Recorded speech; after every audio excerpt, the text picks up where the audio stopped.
नमस्कार, मेरा नाम है हरीश चौधरी और आप देख रहे हैं द लोकदूत।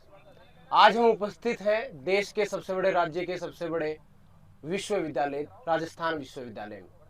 हाल ही में कुछ घटनाएं जिक्र का विषय बनी हुई है। हाल ही में जो राज्य के मुख्यमंत्री हैं अशोक गहलोत जी, उन्होंने एक निर्णय लिया कि इस बार राजस्थान के सभी विश्वविद्यालयों और कॉलेजों में चुनाव नहीं करवाए जाएंगे। इस पर जो राजस्थान विश्वविद्यालय के छात्र नेता हैं, आम छात्र हैं, उन्होंने जो अपना नया तरीका इख्तियार किया है वो रामधारी सिंह दिनकर जी की रश्मि रथी के उस अंग से अभिभूत माना जा सकता है, जहां पर वो कहते हैं कि अभियाचना नहीं रण होगा। तो इस रण भेरी जो ये बच चुकी है, इसके दौरान हम बात करते हैं छात्र नेताओं से, छात्रों से, कि उनका इस मामले पर आगे का जो रुझान है, आगे की जो रोड मैप या कार्रवाई होगी वो किस तरह की रहेगी, अब तक की प्रक्रिया क्या रही है। कहा जा रहा है कि मुख्यमंत्री जी के द्वारा आज इनको बुलाया गया था, मुख्यमंत्री जी ने क्या बात की है, चुनाव के संदर्भ में आगे के कयास क्या लगाए जा सकते हैं। आइए शुरू करते हैं। कहा जा रहा है कि मुख्यमंत्री जी ने जो छात्र नेता मंडल है उसको आज बुलाया है, उसके साथ बातचीत की गई है। तो इस बारे में क्या क्या बातें हुई हैं, आगे का रोड मैप उन्होंने क्या दिया है, इसके पीछे संभावित कारण क्या दिए हैं, उम्मीदें क्या लगाई जा सकती हैं। मुख्यमंत्री जी से हम उम्मीदें बहुत लगा के हम यहाँ अनशन कर रहे हैं जी। और वहाँ में बुलाया गया। मुख्यमंत्री जी से कोई मुलाकात नहीं, हमारे साथी भाई वहाँ पहुँचे थे, कोई मुलाकात अच्छा, नहीं मुलाकात नहीं हुई है। नहीं, बिल्कुल सर, मुलाकात नहीं हुआ। और मैं बता देना चाहता हूँ कि राजस्थान का जो छात्र आज एक भगत सिंह जी वाली जो वो दिन याद आ रहे हैं हर छात्र को, हम अशोक गहलोत जी को बता देना चाहते हैं कि राजस्थान का ये छात्र जब तक डटा रहेगा, जब तक ये काले फरमान आपने जो पेश किया है इसको वापस नहीं ले लेते आप, तब तक राजस्थान विश्वविद्यालय का छात्र नहीं, पूरे प्रदेश का छात्र एक बड़ा आंदोलन, और हम जब तक डटे रहेंगे, जब तक भूख हड़ताल करेंगे, जब तक चाहे हमारी जान चली जाए, जब तक काला फरमान वापस नहीं लिया जा सकता। इस रण क्षेत्र में जहां पर आप भूख हड़ताल करने बैठ चुके हैं, मैं देख पा रहा हूं कि आपके हाथ में भी पट्टी बंधी हुई है। सबसे पहले तो यहीं से शुरू करते हैं कि आप छात्र नेता हैं और जहां तक मैं समझता हूं आपका काम वजन ढोना या कोई मजदूरी करने का नहीं है जिसके चलते आपके हाथ में चोट आए। तो मैं आपसे ये जानना चाहता हूं कि पहले तो ये चोट किस चीज की है, दूसरी चीज ये जो रण आप लड़ने जा रहे हैं इसमें आपकी जो रणनीति है वो क्या रहेगी, आपकी मांगे क्या रहेंगी। देखिए, जो ये चोट है, आज जब सुबह मैं, मेरे साथी जो भी छात्र प्रतिनिधि हैं, जो राजस्थान विश्वविद्यालय के छात्र हैं, जी जब हम सुबह घर से विश्वविद्यालय के लिए निकले जी तो कुछ छात्र नेताओं को तो मुख्य द्वार से गिरफ्तार कर लिया गया। जी। कुछ छात्र नेताओं को विश्वविद्यालय के करीब भी नहीं आने दिया, अब थोड़े से आगे आ जाइए। और जिसमें से मैं और मेरे साथी आज हमारे फ्लैट, विकास जी फ्लैट है, जी वहाँ हम बैठे थे। जी तो पुलिस ने आके हमारे ऊपर फ्लैट के अंदर घुस पे हम पे लाठीचार्ज किया है, वहाँ से हमें सभी छात्रों को भगा दिया गया। जी तो हमारी जो रणनीति थी वो ये थी कि हम जो छात्रत्व की बात है, जो छात्रत्व के मुद्दे हैं, उनको लेके मैं और मेरे साथी राजस्थान विश्वविद्यालय का एक आम छात्र उन मुद्दों को लेके बात करता है, उन मुद्दों को सुलझाने की कोशिश करता है। जब हमारी बात को सुनवाने के लिए उन छात्र छात्राओं के मुद्दों को लेके जब हम यहाँ आते हैं और हमें यहाँ तक पहुँचने नहीं दिया जाता, उसी दौरान मेरे साथ हाथ के लगी है और मेरे 2-3 साथी और जिनकी भी चोटें आई है। जी और हमारी जो आगे की रणनीति है जी वो हम पूरी खुल के आपको बयां तो नहीं कर सकते, लेकिन मैं कुछ शब्दों में बताना चाहूंगा जी। कि आज हम गांधीवादी तरीके से यहाँ बैठे हैं। जी आज हमने फैसला लिया है, सभी साथियों ने मिलकर, सभी राजस्थान विश्वविद्यालय के छात्रों ने मिलकर, कि हम गांधीवादी तरीके से यहाँ बैठे हैं। लेकिन मैं आपके माध्यम से, मीडिया के माध्यम से सरकार को चेता देना चाहता हूँ कि राजस्थान विश्वविद्यालय का छात्र सिर्फ गांधीवादी तरीका ही नहीं जानता। जब इसको भगत सिंह बनने की जरूरत पड़ी तो राजस्थान विश्वविद्यालय का आम छात्र और छात्र प्रतिनिधि भगत सिंह बनने में भी समय नहीं लगाएंगे। जब ये फरमान कल रात को जारी कर दिया गया कि इस बार के जो चुनाव हैं वो आयोजित नहीं करवाए जाएंगे, तो उसके बाद आप लोगों ने कल रात को या फिर पूरा दिन गुजर गया, उस वक्त आपने बैठकर भूख हड़ताल करने की क्यों नहीं सोची, ये इतनी देरी क्यों।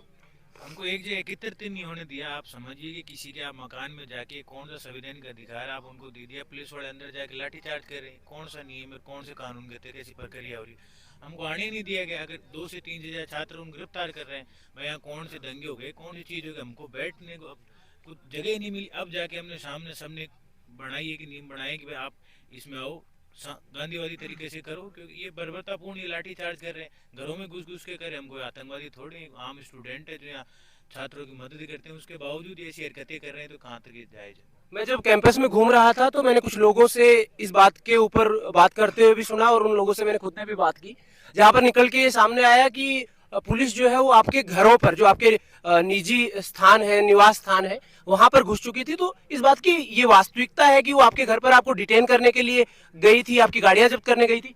कल सुबह तक तो हम आपको सीसीटीवी फुटेज भी दे देंगे। विकास जी खुद के फ्लैट पे गए, रूम में चली गई। आप रूम में ऐसे किसी के जा सकते हैं भाई? आपको समझिए, एक संवैधानिक अधिकार होता है हर आदमी का, उसको सब इन लोगों ने हनन कर दिया। ये संविधान के रक्षक बन रहे हैं, ये तो भक्षक हैं। ये हमको खुद आप देखिए किस तरीके पे हमारे को लेके जा रहे, इस तरीके से इनको अधिकार इन लोगों ने किसको दिया? इन लोगों ने। विकास जी, आप जो है वो लॉ के छात्र रहे हैं, और जैसा कि मेरी समझ है उस हिसाब से जब भी आप किसी के घर में घुसते हैं तो आपको सर्च वारंट या फिर उसके प्रति कुछ आपराधिक गतिविधियों का ब्यौरा आपके पास होना चाहिए। तो आपने उनसे पूछा नहीं कि आप किस हक से हमारे घर के अंदर घुस रहे हैं, आप किस लिए घुस रहे हैं, हमारा अपराध क्या है? देखिए, पूछने जितना टाइम उन्होंने दिया नहीं है। एक साथ 30-40 पुलिस वाले आते हैं, और आते ही उन्होंने लाठीचार्ज स्टार्ट कर दिया। जो भी जितने वहाँ पे मेरे साथी लोग बैठे हुए थे उनको सबको उन्होंने तितर बितर इधर उधर भगा दिया। तो हम इतना एकदम से समझ पाते हैं कि भाई हाँ क्या हुआ है, क्यों आए हो आप लोग। हमने उनसे बात करने की कोशिश भी करी, लेकिन उन्होंने हमारी एक नहीं सुनी, और जो उनकी तानाशाही का जो रवैया था वो लगातार उनका चलता रहा। तो हम लोकतंत्र में निवास करते हैं, और वहां पर अगर पुलिस की भी गलती है या हमारा मुखिया जिसको हम चुनकर भेजते हैं उसकी भी गलती है, तो उसको उसके लिए प्रायश्चित करना होता है। तो आपकी पुलिस के प्रति कोई कार्यवाही, कोई ज्ञापन आपका रहेगा इस बारे में, या आपने कोई ज्ञापन दिया है कि इस तरह से पुलिस घरों में घुसकर छात्र नेताओं के साथ इस तरह की बर्बरता क्यों कर रही है? देखिए, हम पुलिस के प्रति भी हम काफ़ी जो युवा है उसमें सब में आक्रोश है कि भाई जिस तरीके से वो अपने पर्सनल स्पेस में वहाँ पे बैठे हुए हैं, तो वहाँ पे हम कोई क्राइम वगैरह कर नहीं रहे। पुलिस आती है, लाठीचार्ज करती है, तो कहीं पे बैठना हुआ। उसके बाद में हमारे पास लगातार पुलिस वालों के फ़ोन आ रहे हैं कि आप इन गाड़ियों को यहाँ से हटवाओ, ये जो लड़के हैं इनको यहाँ से हटाओ। तो मैं ये सवाल मुख्यमंत्री जी से और पुलिस प्रशासन से पूछना चाहता हूँ कि आप या तो हमें ऐसा एक फिक्स एक जगह बता दीजिए जहाँ हम अपने गाड़ियों को खड़ी कर सके, क्योंकि घर पे तो हम वहाँ ना तो हमारे घर में हम रह सकते हैं, ना हम हमारी गाड़ियों को वहाँ खड़ी कर सकते हैं। तो आप हमें कोई ऐसा प्लेस बता दीजिए जो आपके हिसाब से सुरक्षित हो कि भाई हाँ वहाँ हम ले जाके हमारी गाड़ियाँ खड़ी करें और वहाँ हम रह सकते हैं। तो हमने इसके लिए हम काफ़ी युवाओं में जो आक्रोश है आज, वो उसमें हमारी मांगों में ये भी है कि भाई जैसे जिस तरीके से युवाओं की आवाज़ को आज दबाया जा रहा है, जिस तरीके से पूरे राजस्थान भर के जो विश्वविद्यालय उनके चुनाव बंद कर दिए गए हैं, तो जो ये हठधर्मिता जो सरकार की है उसके खिलाफ हम लोग प्रदर्शन कर रहे हैं।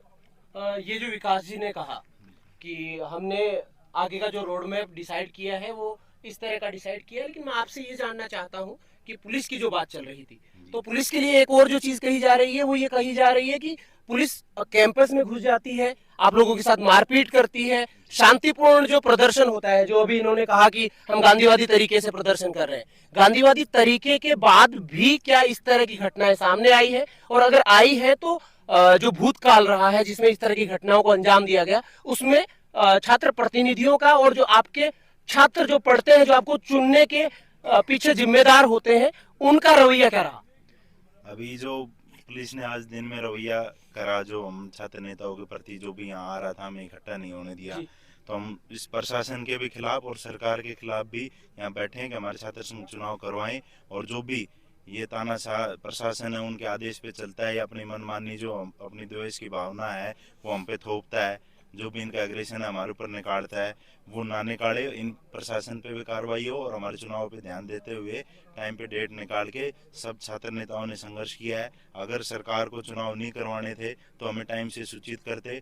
अगस्त के महीने में चुनाव हो जाने चाहिए थे, अभी तक डेट नहीं आई। तो सरकार ये हम छात्र नेताओं के राजनीतिक कैरियर पे धोखा दिया। हमने इतनी मेहनत करी, सब कार्यकर्ता हमसे जुड़े हुए हैं, उन्होंने इतनी सालों मेहनत करी, अब हम उसका क्या परिणाम ले सकते हैं, क्या हमारा भविष्य होगा, ये सरकार जवाब दे इस चीज का। आपने कहा कि अगर सरकार पहले चुनाव नहीं करवाती तो वो हमें बताती, परंतु हम सब लोकतंत्र में निवास करते हैं और कहा जाता है कि भारत विश्व के सबसे बड़े लोकतंत्र में से एक देश है, और उसी देश का सबसे बड़ा राज्य का सबसे बड़ा विश्वविद्यालय जहां हम उपस्थित हैं, जहां से माननीय मुख्यमंत्री जी खुद पहले छात्रों का प्रतिनिधित्व कर चुके हैं, उसके बाद इस तरह की घटनाएं, चुनाव ना करवाना, क्या आपको लगता है कि ये लोकतंत्र का हनन है? इस तरह की घटनाएं लोकतंत्र को ठेस पहुंचा रही हैं, और अगर ऐसा डिसीजन लिया गया है तो इसके पीछे के संभावित कारण आपको क्या नजर आते हैं? जी जो डिसीजन लिया गया है, माननीय मुख्यमंत्री ने आनन फानन के अंदर ये निर्णय लिया। उन्होंने नहीं सोचा कि उन छात्रों का, उनके अधिकारों का हनन कर रहे हैं जो आम छात्र की आवाज को बुलंद करने का कार्य करते हैं, जो 365 दिन कैंपस में रहते हैं, जो छात्र 500 किलोमीटर से इस राजधानी में अध्ययन करने के लिए आता है, उस छात्र की आवाज को बुलंद करने का कार्य करते हैं। उन छात्रों के अधिकारों के साथ में हनन किया और उन छात्रों के साथ में भी जो 30,000 विद्यार्थी इस कैंपस के अंदर पढ़ते हैं और प्रदेश के अंदर लाखों विद्यार्थी जो यहाँ पढ़ते हैं, उनके सभी छात्रों के साथ में, उनके अधिकारों के साथ में हनन किया है। माननीय मुख्यमंत्री जी ये क्यों नहीं सोचते कि जब उन्होंने अपने राजनीतिक जीवन की शुरुआत की तो उन्होंने भी छात्र जीवन से अपनी राजनीतिक शुरुआत की। माननीय मुख्यमंत्री खुद कहते हैं कि मैंने 2010 के अंदर जो चुनाव बंद थे उनको चालू किया। आज ऐसी कौन सी नौबत आ गई माननीय मुख्यमंत्री जी जो आपको आनंद फानन में चुनाव बंद करने पड़े? आपने सिर्फ विषयों की राय लेके चुनाव बंद कर दिया। आपने नहीं सोचा कि छात्रों की राय ली जाए, आम छात्र क्या चाहता है, युवा क्या चाहता है, युवाओं की क्या सोच है चुनाव के प्रति, उनसे तो कम से कम राय लेते आप। आपका डेलीगेशन आता, उनसे बात करने के लिए विश्वविद्यालय के अंदर सर्वे होता, आपने कुछ सर्वे नहीं करवाया। आनंद फानन में आपने छात्र संघ चुनाव बंद करने का निर्णय ले लिया। माननीय मुख्यमंत्री जी आप संवेदनशील मुख्यमंत्री बताया जाए, तीसरी बार का कार्यकाल है आपका। आपको ये सोचना चाहिए कि मेरी राजनीतिक जीवन की शुरुआत एक छात्र संघ चुनाव से हुई, छात्र संघ नेताओं के द्वारा हुई, तो आप ऐसा डिसीजन हम आम छात्र नेताओं के साथ में कैसे कर सकते हैं जो 365 दिन कैंपस में रहते हैं, विश्वविद्यालय के मुद्दों पर, आम छात्रों के मुद्दों पर आवाज उठाते हैं। उनकी आवाज को आपने दबाने का प्रयास किया। माननीय मुख्यमंत्री जी आने वाला समय दिसंबर में विधानसभा चुनाव है, या तो आप विधानसभा चुनाव भी मत करवाइए। आप जब छात्र संघ चुनाव बंद करवा रहे, लोकतंत्र का हनन कर रहे हैं, आप लोकतंत्र को दबा रहे हैं, छात्रों के लोकतंत्र को दबा रहे हैं, तो आप विधानसभा चुनाव भी मत करवाइए। राज्यपाल को के राष्ट्रपति शासन लगवा दीजिए। यहाँ पे कौन कह रहा है आपको यहाँ चुनाव करवाने के लिए? आप किस छात्र संगठन से संबंध रखते हैं? मैं एनएसयूआई से हूँ, जो कांग्रेस का अग्रिम संगठन है, लेकिन हमारा संगठन कभी ये नहीं कहता जब आम छात्र के अधिकारों का हनन होता है तो आप लड़िए, सरकार किसी की भी हो, तो क्या पुरजोर रूप से मुखालफत कीजिए। तो क्या एनएसयूआई अब सरकार के खिलाफ प्रदर्शन करने के लिए उतरेगा जमीन पर? सब लोग एनएसयूआई के बैठे, एनएसयूआई, एबीवीपी, निर्दलीय, सब लोग यहाँ एक जाजम पर बैठे हैं। बात एनएसयूआई, एबीवीपी और किसी संगठन और किसी विचारधारा की नहीं है, बात है आम छात्र के अधिकारों की। आम छात्र के जो अधिकार है उनका हनन हो रहा है। आम छात्र जब युवा राजनीति में आएगा नहीं, कल युद्ध रहा, माननीय विधानसभा स्पीकर सीपी जोशी ने कहा युवाओं को आगे राजनीति में आना चाहिए। जब इस विधानसभा के स्पीकर ये कह रहे हैं कि युवाओं को आगे आना चाहिए और आप युवाओं को ही रोक रहे हैं, उनके अधिकारों का हनन कर रहे, युवाओं को आगे आने का अवसर ही नहीं दे रहे। जो पुराने नेता है उनको टेंशन हो गई है कि अगर युवा आगे आ जाएंगे तो हमारा स्थान ले लेंगे। कोई किसी का स्थान नहीं लेगा। आप में कैपेबिलिटी होगी, आप में योग्यता होगी तो कोई किसी का स्थान नहीं लेगा। माननीय मुख्यमंत्री जी आप संवेदनशील है, एक बार पुनः विचार कीजिए और जल्द से जल्द छात्र संघ चुनाव की तिथि घोषित कीजिए। कुछ और ऐसे कयास भी लगाए जा रहे हैं कि एनएसयूआई का जो प्रदर्शन है वो उम्मीदों के अनुसार पिछले कुछ समय से राजस्थान में नहीं रह पा रहा है, और चूंकि विधानसभा चुनाव नजदीक है और ऐसे में एनएसयूआई की कमजोर स्थिति को देखते हुए अशोक गहलोत जी चुनाव नहीं करवाना चाहते ताकि उनका असर विधानसभा चुनावों पर ना पड़े। इस पर आपका क्या कहना है? ये मुद्दों से ध्यान भटकाने की बात है, ऐसा कुछ नहीं है।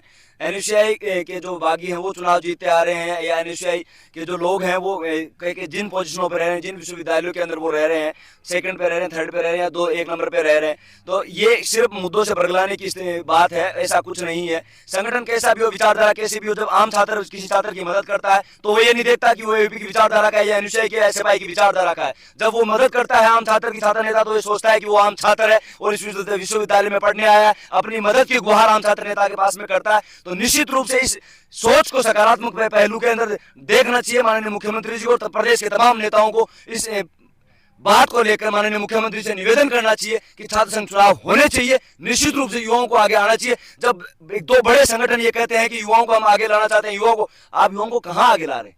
कहाँ आगे ला रहे हैं आप युवाओं को? युवाओं को तो दबाया जा रहा है, उनको कुचला जा रहा है, उनके अधिकारों का हनन किया जा रहा है। आप कहते हैं युवाओं को आगे ला रहे। माननीय मुख्यमंत्री जी आप बात को समझे, मुद्दों की गहराई को समझे, आम छात्र की भावनाओं को समझे और युवाओं को आगे आने का अवसर दे और छात्र संघ चुनाव की तिथि जल्द से जल्द निर्धारित करें।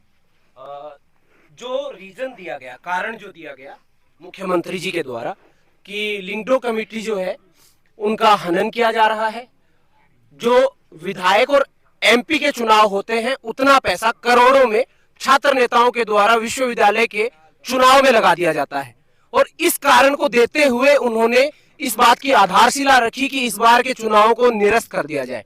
तो ये जो कारण जो दिया गया है वो कितना वाजिब आपको कारण लगता है कि चुनाव नहीं कराने के पीछे ये कितना सटीक कारण है? सर बिल्कुल वाजिब कारण नहीं है ये, क्योंकि यदि इस चीज में फेलियर है तो प्रशासन का है जी कि लिंग दो कमेटी की सिफारिशों को वो लागू नहीं करा पा रहे। और इसमें किसी भी प्रकार का फेलियर छात्र नेता का हो ही नहीं सकता, क्योंकि पहली बात तो यहाँ पे क्लासेस रेगुलर लगाने के लिए किसी प्रकार की कोई प्रतिबंधिता नहीं है। तो छात्र नेता क्या करेगा? छात्र नेता घर घर जाके मिलेगा, या फिर जैसे काउंसलिंग होगी, एग्ज़ाम्स होंगी, प्रैक्टिकल होंगे, तो अपना दम दिखाएगा। तो सीधी सी बात है, लिंगदो कमेटी की सिफारिशों का उल्लंघन होगा।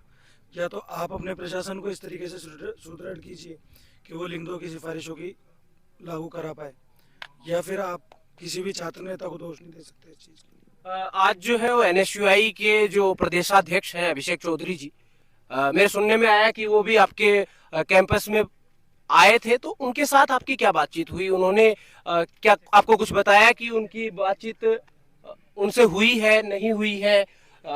जो आपके माननीय मुख्यमंत्री जी हैं, जो आपके संगठन के जो बड़े आका होते हैं उनमें से एक हैं, तो क्या उनकी उनसे कुछ बात हुई है? उन्होंने बात करने की कोशिश की भी कि नहीं की? क्योंकि प्रदेशाध्यक्ष होना मतलब आपके पास एक बहुत बड़ी जिम्मेदारी का पद है। तो उसके बाद उनका रवैया क्या था, उनका स्टेटमेंट क्या था, उन्होंने इस बारे में क्या कहा है?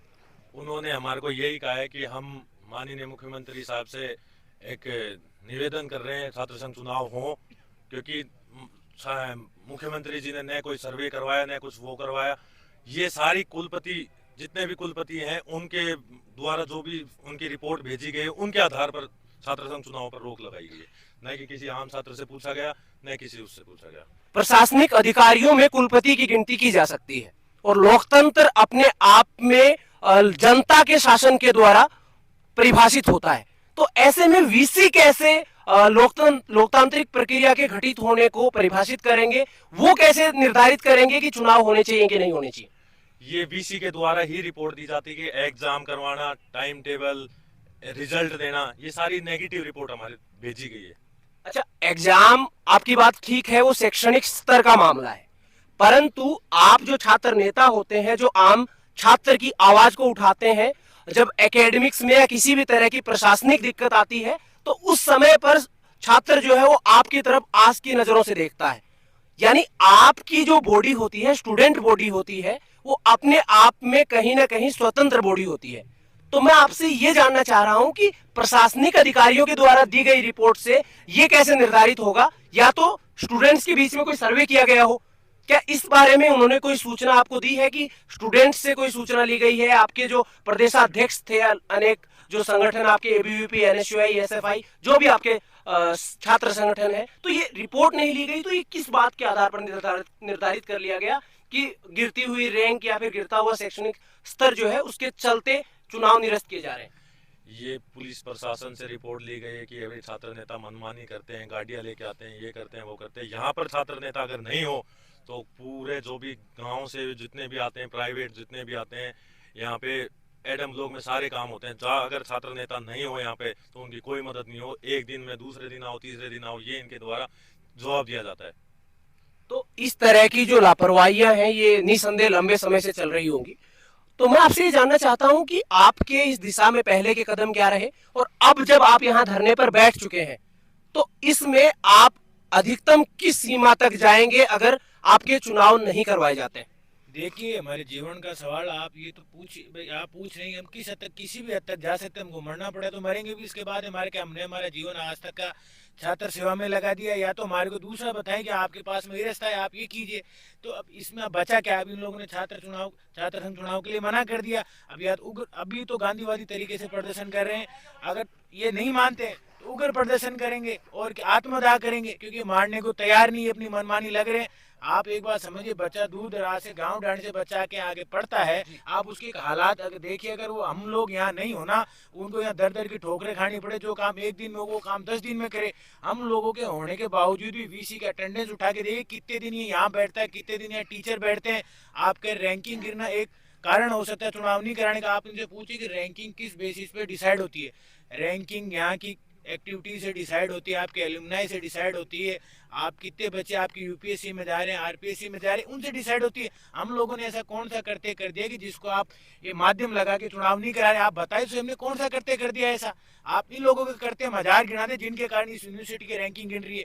विश्वविद्यालय का वीसी का आप अटेंडेंस उठा लो, वो मिलेगा नहीं। बैठने का भी समय होगा, पहले अपने कर्मचारियों को पूछेंगे यार कोई छात्र नेता है, कोई बाहर खड़े तो नहीं है। ये तो इनका स्तर हो गया, चीफ प्रोक्टर को बाहर बिठा देते हैं। आज देखिए वर्तमान स्थिति में यहाँ का मालिक कौन है? राज्य सरकार की तरफ से एक रजिस्ट्रार होता है, वो यहाँ कोई है नहीं, पिछले 20 दिन से कोई है ही नहीं, जाके सवाल किस लोगों को करेंगे हम लोग। तो इनके कारण ही विश्वविद्यालय की रैंकिंग गिर रही है, जिस लोगों को ये उन चीज को हमारे ऊपर थोप रहे हैं, जो सरासर गलत है। चूंकि जो आपने अनियमितताओं का जिक्र किया, उसके बाद मेरा जो आपसे सवाल है वो ये है कि अगर आपके इस मुहिम जो आप संघर्ष कर रहे हैं, इसके बावजूद अगर ये निर्णय अडिग रहता है, सरकार इसी निर्णय पर टिकी रहती है कि वो चुनाव नहीं करवाएगी, तो छात्र नेता होने के नाते क्या आप घर लौट जाएंगे?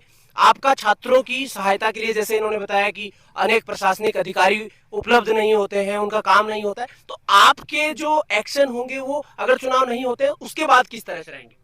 ये बिल्कुल, हमने अगर चुनाव नहीं होते तो हमने पहले ही घोषणा कर दी ना कि अगर चुनाव नहीं होते तो हमने पहले ही घोषणा कर दी कि हम भूख हड़ताल पर बैठ गए। तो अगर चुनाव नहीं होंगे तो तब तक हम बिल्कुल खाएंगे कुछ नहीं, तो घर तो कैसे लौटेंगे? ये तो आपके लिए सोचने वाली बात है। और बिल्कुल या तो हॉस्पिटल पहुंचेंगे, घर तो पहुंचने से रहे। और सरकार, हम गांधीवादी तरीके से बैठे हैं, हम गांधी भी पढ़ते हैं तो हम भगत सिंह भी पढ़ते हैं। यहाँ इस विद्यालय में जब पढ़ने वाले छात्र आते हैं तो बिल्कुल हम गांधीवादी तरीके से बैठे हैं और हमें भगत सिंह पढ़ने में भी ज़्यादा वक्त नहीं लगेगा। ये जो चुनाव करवाने की बात है, और अगर चुनाव नहीं होते हैं तो चुनाव ना करवाने की बात पर जो छात्र प्रतिनिधि है उनका रवैया तो सामने आ रहा है, लेकिन जिन 30,000 बच्चों की बात की जा रही है उनका रवैया क्या है, उनकी प्रतिक्रियाएं क्या है, वो क्या चाहते हैं और वो किस तरह से कम्युनिकेट करेंगे, ये बताने के लिए, अपनी राय देने के लिए कि सरकार के द्वारा लिया गया ये निर्णय सही है या गलत है। तो इस बारे में आपने छात्रों से जुड़कर उनकी जो टिप्पणियां हैं, उनके जो सोच के संदर्भ है, वो लेने की किस प्रकार कोशिश की, या फिर आप किस तरह से उनको टच करने की कोशिश करेंगे? देखिए, जिस तरीके से अब यहाँ पे जितने भी लोग बैठे हुए हैं, सब लोग चुनाव नहीं लड़ रहे हैं। इसमें से छात्र प्रतिनिधि बहुत ही कम लोग हैं। जो बाकी लोग हैं ये सब यहाँ पे हमारे साथ में आए हैं, ये आम स्टूडेंट हैं। तो ये सब लोग चाहते हैं कि यहाँ पे राजस्थान विश्वविद्यालय में छात्र संघ का चुनाव हो, कोई छात्र प्रतिनिधि हो या लोग हो जो उनकी आवाज़ को यहाँ पे मजबूती से बुलंद करे, उनकी आवाज़ को एडमिनिस्ट्रेशन तक पहुँचाए और अगर जरूरत पड़े तो उनकी आवाज़ को सरकार तक भी पहुँचाए। तो ये एक एग्जाम्पल के रूप में अब जैसे आधी रात में ये लोग हमारे साथ बैठे हुए हैं, जिससे जाहिर सी बात है कि जो मेजोरिटी के जो स्टूडेंट बॉडी के जो 30,000 स्टूडेंट हैं उसमें ज़्यादातर लोग हमारे साथ में हैं। अब जैसे जैसे सुबह होगा, 1-2 दिन में लोगों को और पता चलेगा, तो पूरे राजस्थान भर में, प्रदेश भर में ऐसे छोटे छोटे गाँव कस्बे में हर जगह पे प्रदर्शन राज्य सरकार के खिलाफ शुरू हो जाएंगे। आप जिस यूनिवर्सिटी में हैं और जिसका नाम हम ले रहे हैं कि जो माननीय मुख्यमंत्री जी जिन्होंने ये निर्णय लिया है वो भी इसी विश्वविद्यालय के छात्र रह चुके हैं, लेकिन उसी के साथ कुछ और चेहरे भी राजनीति में, मुख्य राजनीति में नजर आते हैं, जिनमें मुकेश भाकर का नाम आता है, जिसमें हनुमान बेनीवाल जी का नाम आता है। तो चूंकि उनके द्वारा, अशोक गहलोत जी के द्वारा तो ये निर्णय ले लिया गया, लेकिन उनके इस निर्णय पर क्या किसी और आपके सीनियर की कोई राय आई है, उन्होंने कुछ कहा है, इस बारे में उनकी टिप्पणियां क्या है? अभी हनुमान बेनीवाल जी का आया है जी, आप आगे आ जाओ थोड़े। अभी हनुमान बेनीवाल जी की तरफ से आया है जी, कि छात्र संघ के चुनाव होने चाहिए। और बाकी अभी ये कल से न्यूज़ है, तो हमारे जितने सीनियर हैं उन्होंने ऑफिशियल तो नहीं कहा, मुकेश भाकर जी हो या कोई जैसे रामनिवास जी हैं वो भी यहीं से निकले हैं, अभी तो उनकी तरफ से ऑफिशियल मतलब नहीं बोला गया है, लेकिन उन्होंने बोला है कि यदि आप अपनी तरफ से कोशिश करो, हम सीएम साहब से बात करेंगे और जैसा भी होगा हम छात्र हित के लिए हमेशा खड़े हैं और आगे भी खड़े रहेंगे।